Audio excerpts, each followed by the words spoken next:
How to start a UK-based Shopify store. Do you want to launch your own online shop in the UK this year? Here's a quick guide to starting a UK-based Shopify store in 2025.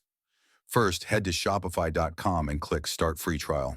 Create your account and choose the UK as your business location to make sure tax and currency settings are correct from the start. Next, pick a theme that matches your brand. Go to Online Store and select Themes. Then click Customize to tweak the design, add your logo, and adjust your layout. No coding needed. Now add your products. Go to Products and select Add Product, upload clear images, write a short, catchy description, and set your prices in GBP. Don't forget to set up inventory and shipping options for the UK. Finally, set up payments. Go to Settings Greater Than Payments and activate Shopify Payments or link your PayPal or Stripe account to accept UK and international payments easily. And that's it. You're ready to sell online in the UK.